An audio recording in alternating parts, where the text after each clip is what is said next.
आज एवढी सारी पार्सल होती ना, की ती ओपन करण्यापेक्षा ते मी शिवणार कधी ह्याचं मला जास्त आश्चर्य वाटत होतं आणि खरं तर कंटाळाही आला एवढं सगळं बघून. तर सगळ्यात पहिलं तर मी आमच्या तिघांसाठी ना होळीचे छान टी-शर्ट घेतले. आमच्या दोघांचे आले होते, अजून लेकराचा आलेला नव्हता. त्याच्यानंतर आता समर सीझन चालू होतोय, त्याच्यामुळे भरपूर साऱ्या कॉटनच्या कुर्तीचीच ऑर्डर आहे आणि भरपूर कॉटनचेच कपडे होते.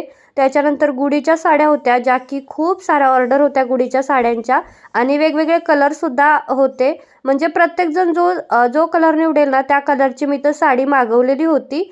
त्याच्यानंतर ह्या ज्या दुसऱ्या पैठणीच्या साड्या आहेत ना, त्या सगळ्यांचे ड्रेस, फ्रॉक हे सगळं बनणार होतं. आणि ज्या आपल्या पार्टीवेअर साड्या आहेत, त्याचं पार्टीवेअर ड्रेस बनणार होता. सोबत लेस वगैरे हे सगळंच मी घेतलेलं होतं. आता या सगळ्याचा ना मोठा व्हिडिओ टाकला आहे. त्याच्यामध्ये सगळ्या लिंक दिलेल्या आहेत. कारण मला बरेच जण लिंक म्हणून मागतात, पण सगळ्या लिंक तिथं आहेत. तुम्ही तिथं जर डिस्क्रिप्शन चेक केलं तर मिळून जातील. चलो बाय.